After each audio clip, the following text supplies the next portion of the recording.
Michel Mayabou.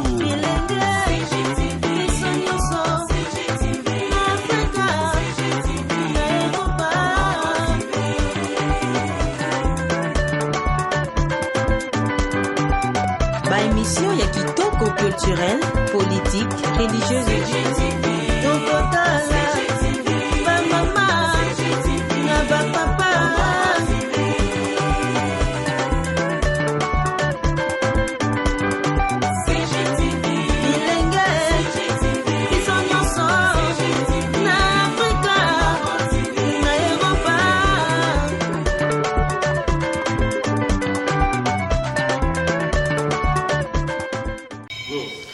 Ah ouais, c'est bien, Roger aimait l'empreinte digitale, l'aide des Salvatore sur le net.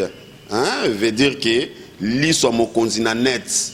Ya on a sengi binobo landara mingi Congo Gold TV. Congo Gold TV, autrement dit Congo Wolo. Na français balobi Congo l'or. Donc c'est de l'or. Donc il faut bolanda Congo Gold TV. Et si il y a information, il y a bien, news, il y a bien, il y a bien, donc biso tout landara wana. Donc avec Congo Gold TV, c'est pas pareil. Si on l'a dit Congo Gold TV, je te bloque. Check.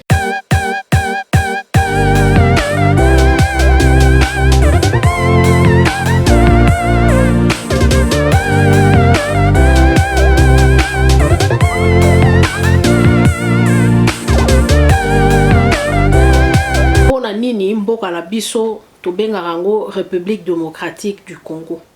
Mboka na biso ekomi vraiment une vraie oligarchie. Ezaka ka bango groupe na bango kaka bango na bango kande batu bakota na pouvoir. Congo Gold TV à la vitesse de la vie.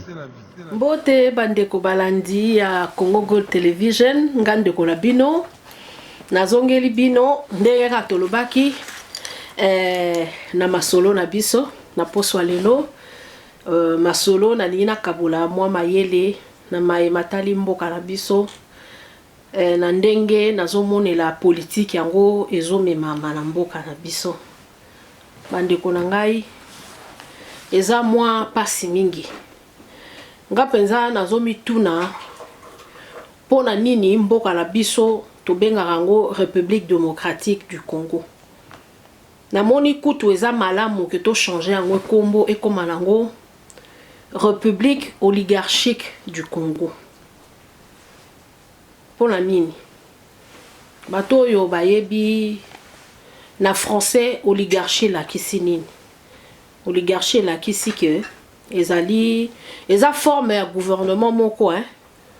Oyo pouvoir ezaka réservé na groupe moko hein, na moi groupe moké ya bato ba on bazo former classe moko dominante ba on baza ko imposer décision na bango sur l'ensemble de la société et bato wata ndenge ba formaka clique na bango wana basala ngo ekomi lokwa forme moko ekomi neti cercle moko bo fermé.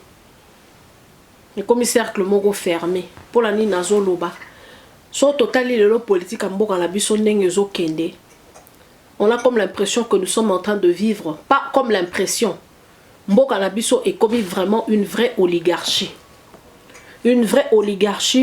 oyo que kaka batu wana kaka ezala baza ezala na opposition ezala na gouvernement na bato baza na ceux qui na pouvoir bazaka ndenge moko ezaka ka bango groupe na bango kaka bango na bango kande batu bakota na pouvoir. Ça veut dire le na Congo est comme difficile soko za la kati ya cercle ya batu wana te moyen au pouvoir na Congo ezate omona totali yango papa a posé candidature député national suppléant mwana liboso a posé candidature député national suppléante nae mwasi nae ami chesi susukuna na Sénat suppléant nae mwana mibale soki na provincial epesi azwi place ne wana ya provincial apesi mwana ye soki na national epsimbi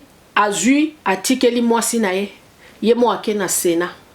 Ça veut dire que mboka na biso ekomi on dirait kaka batu moko kaka nde batu bazali wana pona bazo dominer.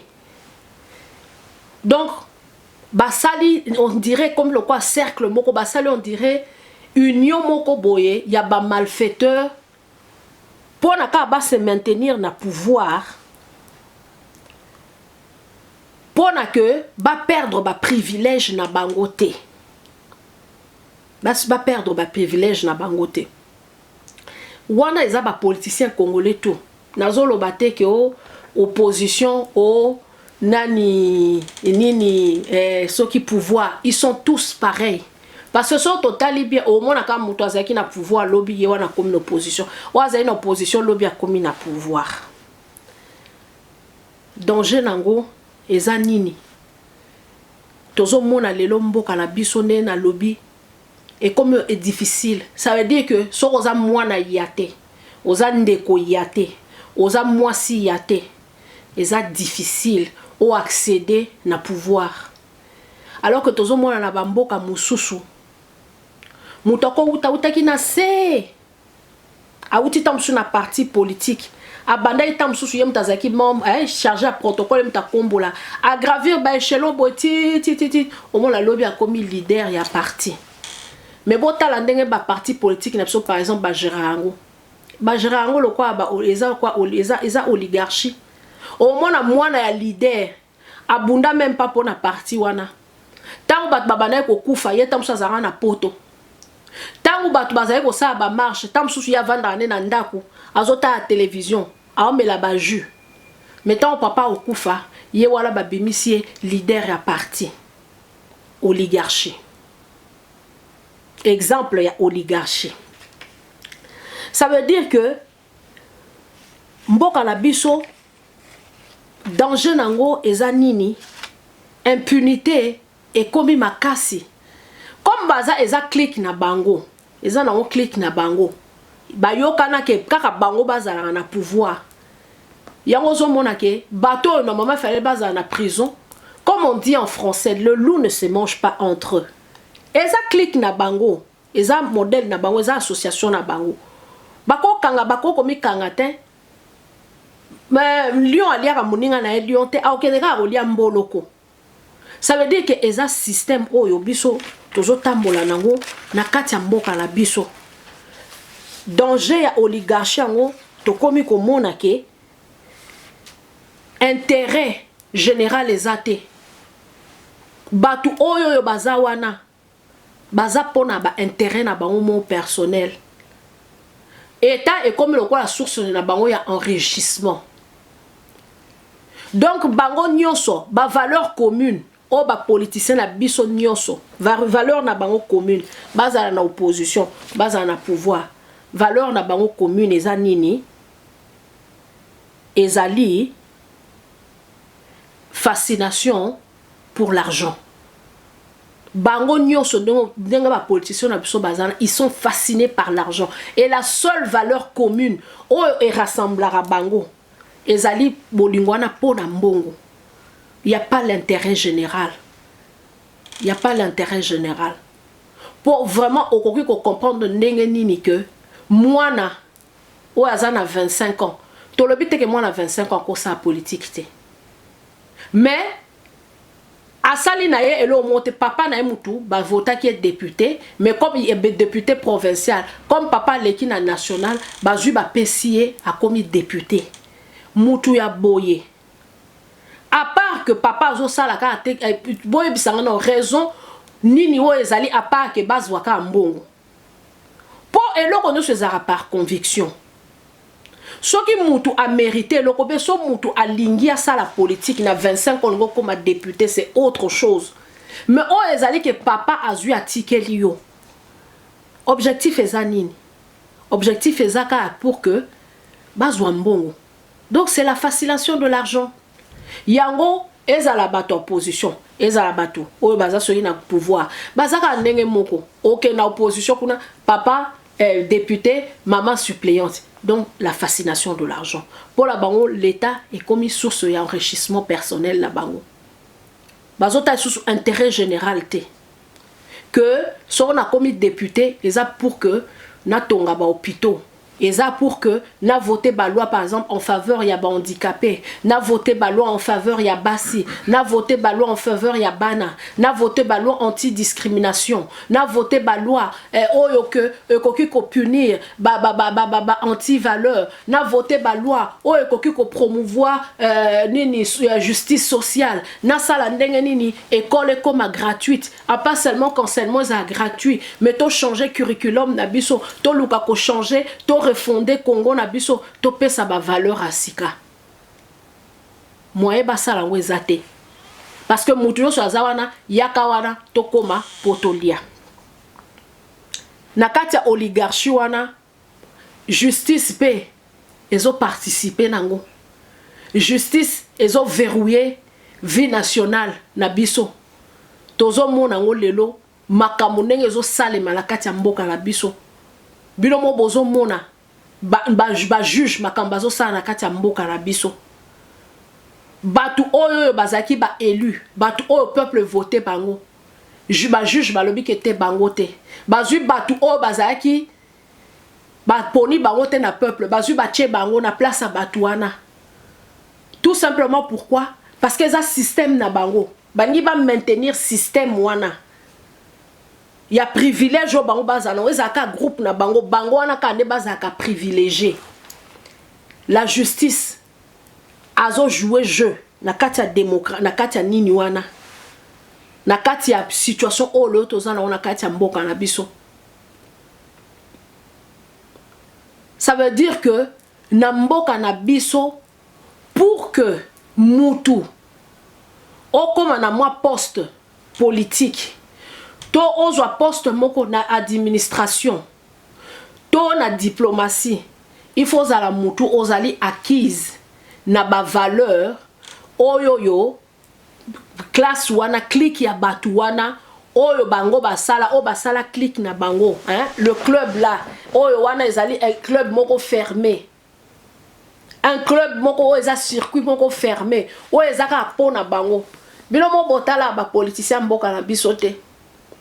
Ce sont le même depuis 1960. Karati lelo batu bazali. So que eza bangote, ce sont leurs enfants. Donc eza tout autour na bango. Biso mo ba congolais. Toko komi poser question te. Tozo mona te que eza avenir na biso nde bazo yiba. Ça veut dire que toko mi lelo na situation oyo que élection même eza susupe na tina te. Eza susupe na tina moko te que batu basala élection. Po ata to sali élection. Batu o biso tozo voter. Eza nde bangwala te tozo zwa bango. C'est comme ça que l'oligarchie fonctionne.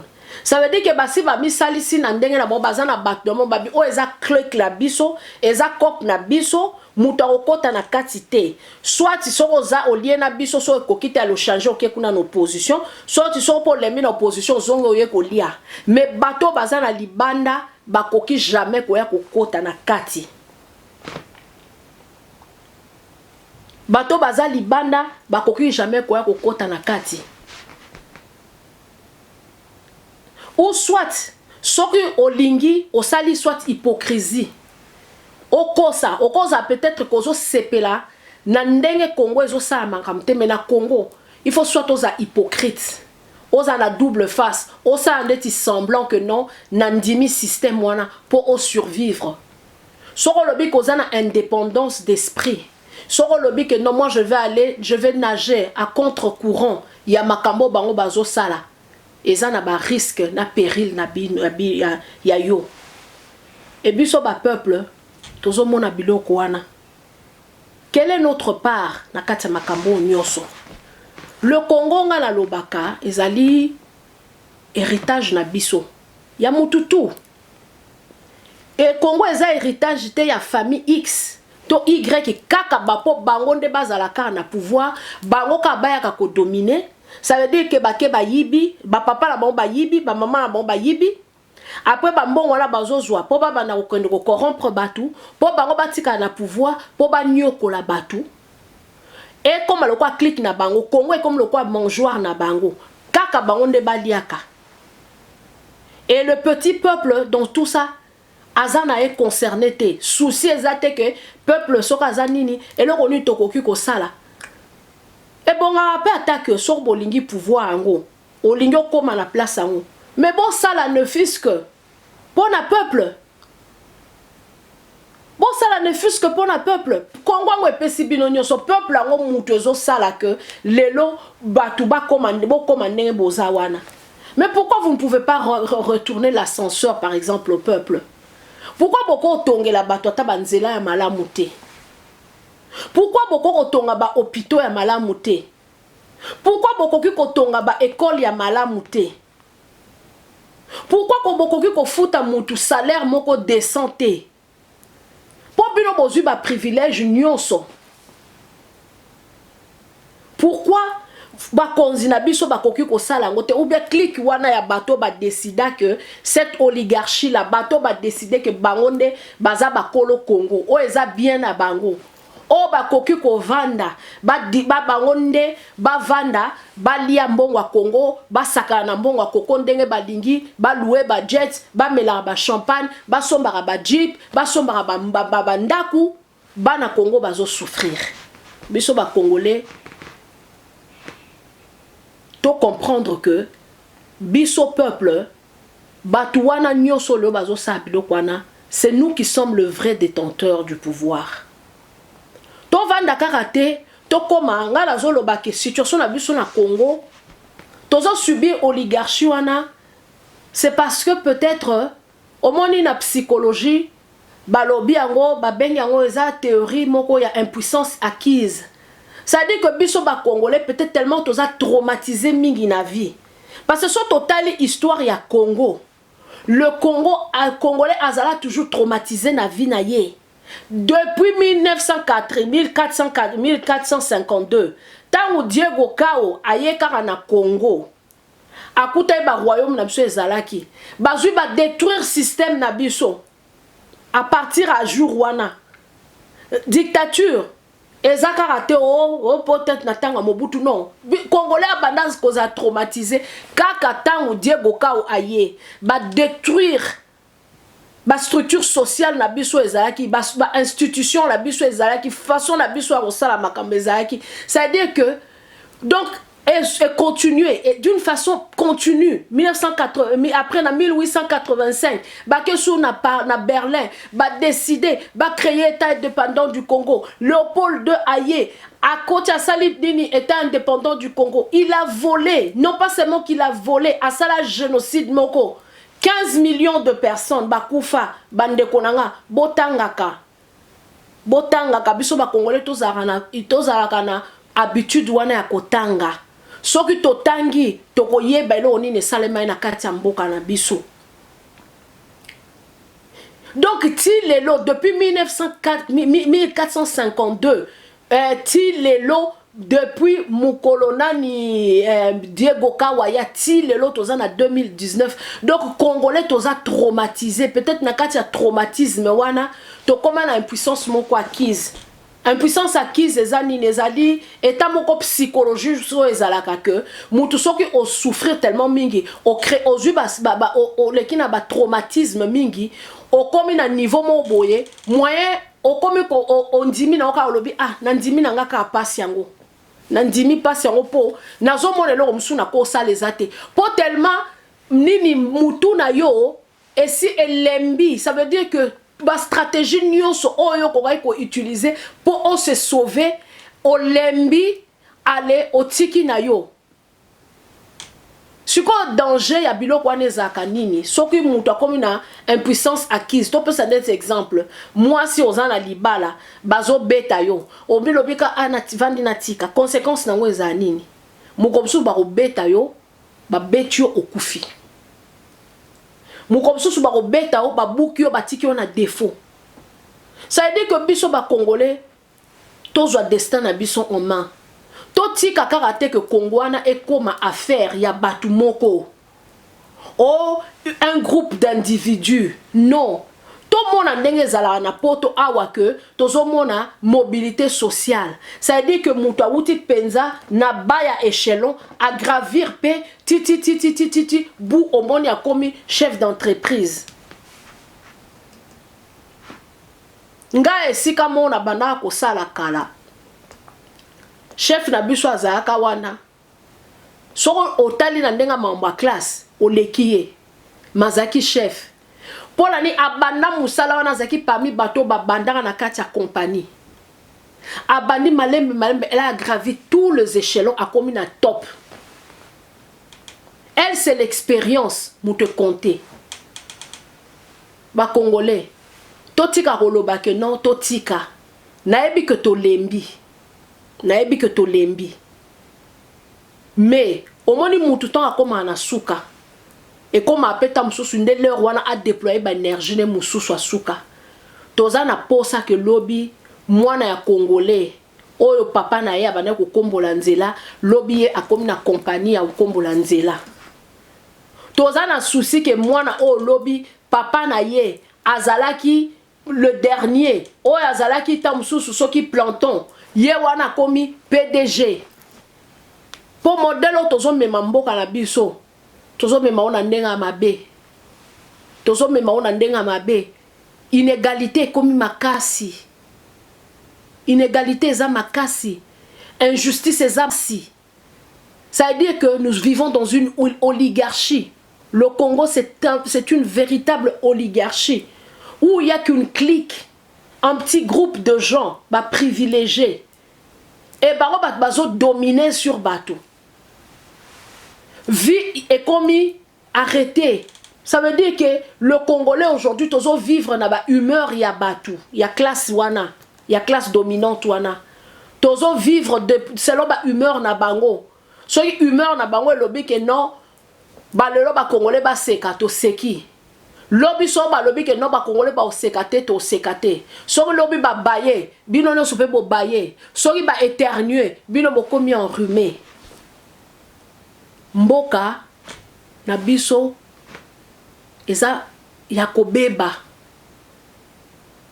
biso ba congolais toza na kati ya conscience omoni ta mususu biso tozo loba mutu mususu akoloba ye wana kraka azala mambo loba te bandeko to solo laka eza masolo esala rapasi po lelo na kati ya mboka omona mwana asali effort atangi. Maman na papa ba foutele classe maman teka amikate. Maman ateka amikate tamso ateka abite kute kwa bundi ti mwana ne atangi classe à 6 université. Azo tia mutema ke lobby mwana wana akokoma pe mutu akosalisa ye. Mwana omona suki na coin aobeta badam. Asuki ye wana akoma expert ya ba Paris mutuel urbain ye mutayebi punda boeleki. Mona mwana ya mutu moko parce que papa na ye azalaki boye. Maman na ye azalaki boye. Noko na ye azalaki boye. Ta mususu pe classe a malonga atangite mais kaka pona kombo wana. Akomi na ye kodondwa. Yende mutu azo sala makambo. Yende bazu ba pesi poste. Mboka la biso appel ya candidature ezalaka te. Tout le monde a raté et c'est que sali offre d'emploi. Ata basali soki basali ba offre d'emploi. Déjà basi ba sélectionner bateau. Interview de tezara ke o ba e bosali mutu interview na musala o pesi pe batou yo loko nini yo ko apporter na kati ya musala ba compétence na yo eza ndenge nini ezarate na kati ya Congo. Okoyoka kaka ho bouf batou boye. Mutu azui musala azui musala ndenge nini. Okoyoka ba bourse d'études ye. Bou batu bo bakendaki bourse wana ezali pona batu oyo il fallait oyo bazala ba moyen te. Momona kaka na kati ba clique wana soki ye secrétaire général soki ya nini abengi kaka non abengi nanu bakonzi. Et nous le Congolais toza na kati ya kidiba bandeko na biso. Soki to lingi mboka na biso changer biso mon peuple. Il faut tozo destin na biso en main. Tolongwa na kati ya pongi otoza nango to na kati ya distraction mingi bandeko vie ezaka ate ndombolo vie ezaka ate théâtre vie ezaka ate kolata mabete kobina mabete to na moment ya kobina ezali moment pe ya kolata ezali moment pe ya kota théâtre ezali me bandeko nanga moment pe ya kokanisa ke lobi ndenge ni tokosala lobi eloko ni tokotika pona bana na biso tokotika Congo kaka eza na souffrance bana na biso ba subir kaka ba makambo biso tozo subir ba vivre kaka la kati ya ba injustice bazala bana mo o ba yibi bango ndoto na bango.